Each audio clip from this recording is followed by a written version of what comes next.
Hi there, it's Grace. Today I'm going to be talking about traveling and packing because if all went well, I should currently be in New York City with Diana right now. And I have been asked in the past by friends, how do I pack for trips? Because I know there's some people that are underpackers and overpackers. I think I'm just the right amount packer plus like one or two outfits. There should always be emergency outfits because you never know what you need to wear. Girls need to have options. So one of the first things I do when I pack is I look over my itinerary and figure out how many days am I going to be gone and how many outfits would I need in total depending on what events I have to attend. Number of the outfits, and then from that decide, I guess, which kind of suitcase I would need. If it's a really long trip, you might want to do a checked bag where you have more wiggle room. But when it's a carry-on where you don't want to pay the baggage fee or you just don't want to check your bag, every single square inch is prime real estate. You don't want to fill it with junk you don't need. So the second step I always do is look over the weather report for the days that I'm going to be gone. What is the lowest temperature? What is the high temperature? Is it going to be rainy? Is it going to be sunny? Packing for Antarctica and packing for the Caribbean is very different. So it's something that you need to consider when you're packing. So now that I know what kind of events I have to attend as well as what kind of weather I'm going to be experiencing, I can go through my closet and pick out the outfits that I want to pack for those days and lay it out on my bed. When I look at my outfits on the bed, it's like a collection to me. And so it doesn't make sense together. Are there different colors going on? I don't want to pack 5 t-shirts. And if there's too much black, I'll take away some of the black and put in some colors. So this is an actual picture of what I'm going to be packing in my carry-on in terms of clothes, not including accessories and undergarments. And from what you can see there's a good mix of things that's going on. I have shorts because we might be bike riding. I have summer dresses because we're going to be walking around. And I have a little bit more formal dress for a birthday party that I'm going to on Sunday.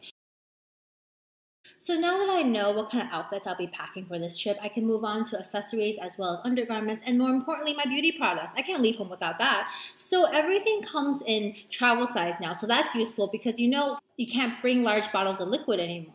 So these things come in handy, as well as when you're packing makeup. I used to buy individual eyeshadows, but then it became such a nuisance to have to bring all of them. So now I only like palettes because then it's easier to pack in one thing and just put it in my beauty bag and it's perfect. Instead of bringing the whole bottle of eye makeup remover as well as makeup wipes, what I do is I just count the number of days I'm going to be gone and add 1 or 2 extra and then put those wipes inside a Ziploc bag and then add some eye makeup remover, the liquid, and just soak them in it and I just pack it like that. I've never had problems.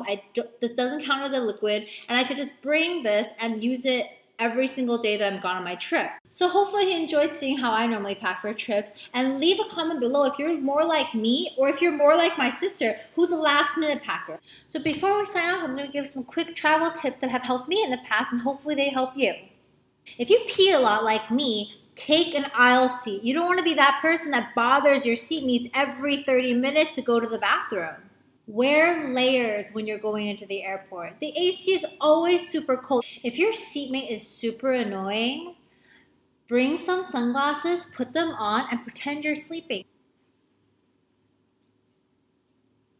So all flights allow you to have one personal item and one carry-on for your overhead compartment. So my personal item is always something really big. Why would you do something small? This I can use and free up some space in my carry-on and stuff in more souvenirs.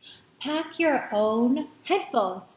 Not only is it noise canceling, so crying babies won't bother you, they're more comfortable than anything the flight would ever give you, so you can enjoy your movie and your music in peace. So I always bring snacks when I'm on the plane because I always get the munchies, because especially if there's a delay, and if you brought it, it means you like it, so you won't have to be stuck with whatever they serve you. So hopefully you guys enjoyed those tips I just gave and they're relatable in some way. Honestly, the most important tip when you're traveling is to have fun. Just have your ID with you and your credit cards and you're good to go.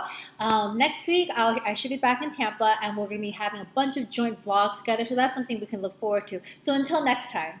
California girls were unforgettable. Do you want to build a snowman?